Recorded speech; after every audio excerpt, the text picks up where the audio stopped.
ᱯᱟᱹᱦᱤᱞ ᱨᱮ ᱤᱧ ᱥᱮᱫ ᱠᱷᱚᱡ ᱟᱭᱢᱟ ᱟᱭᱢᱟ ᱢᱟᱱᱚᱛ ᱟᱨ ᱫᱩᱞᱟᱹᱲ ᱡᱚᱦᱟᱨ। ᱛᱚᱵᱮ ᱱᱤᱛᱚᱜ ᱢᱤᱫᱴᱮᱱ ᱠᱟᱹᱦᱱᱤ ᱤᱧ ᱞᱟᱹᱭ ᱟᱸᱡᱚᱢ ᱵᱚᱱᱟ ᱯᱮᱭᱟ ᱫᱷᱚᱨᱚᱢ ᱨᱮᱭᱟᱜ। ᱩᱱᱠᱩ ᱫᱚ ᱟᱠᱚᱣᱟᱜ ᱫᱷᱚᱨᱚᱢ ᱨᱮᱭᱟᱜ ᱠᱚ ᱨᱮᱴᱮ ᱯᱮᱴᱮᱜ ᱠᱟᱱ ᱛᱟᱦᱮᱸ ᱠᱟᱱᱟ। ᱦᱟᱹᱱᱤ ᱦᱚᱸᱭ ᱢᱮᱱᱟ ᱟᱞᱮᱨᱮᱱ ᱤᱥᱥᱚᱨᱮ ᱢᱟᱨᱟᱝᱟ, ᱱᱩᱭ ᱦᱚᱸᱭ ᱢᱮᱱᱟ ᱟᱞᱮᱨᱮᱱ ᱤᱥᱥᱚᱨ। ᱟᱫᱚ ᱱᱚᱣᱟ ᱪᱮᱫ ᱞᱮᱠᱟ ᱛᱮᱠᱚ ᱯᱨᱚᱢᱟᱱᱟ ᱚᱱᱟ ᱤᱧ ᱞᱟᱹᱭ ᱟᱸᱡᱚᱢ ᱵᱚᱱᱟ।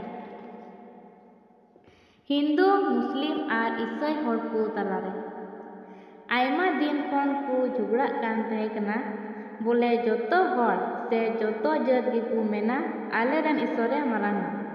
आदो नुआ कथा प्रमाण लगी मीटे राजा ठेन को चलावना और उनी को कुली दिया ए महाराज मासे लय आले में आले मुस्लिम हिंदू और ईसाई को तलारे ओकोयटा ईश्वरे मारांगा आर सरसा। आदो उनी महाराज दो अडी हुदिस रिये पड़ायना। आदो उना तिये लया कोआ हने हना दारी रे मीटेन गणी मिनाया। आदो उनी गणी ओकोय उना दारी खने फेट उचू दड़िवया उनी रेन ईश्वर गे मारांगा। आदो पहिल रे हिंदू को चलावना उना दारी बूटो से उनी गणी फेट उचुई लगी। आदो उनको हिंदू धर्म रेन हर मा सेंगेल को धूप कटी आर डिगरा हकू अगू सुर किदिया उनी सेवावाई लगी। उना नेलते उनी गणी मा उका दारी रे दुरुब अकान रहेकान उना खन फेडो बात कते चोट अगाव से बतर तिये दे रकाबना। ओंकागी मुस्लिम हो कुहे इसूरना दारी बुटो से उनी गणी को फेट उचुया मेनते उनको हो अकुआ धर्म लेका सेवावाई को इहोब इदा।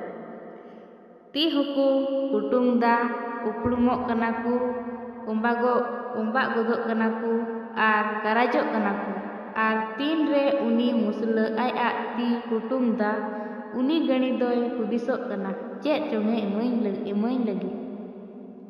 उनाते उनी गणी दोय फेडो कान थायना नेल के एमा एकेन तिये लोक लोकोका आर हो उनी दारी दो ओका ठेन खने फेडो कान थायकान ओंडे खन उनी दो आर हो आगार से ए दे रकाबना।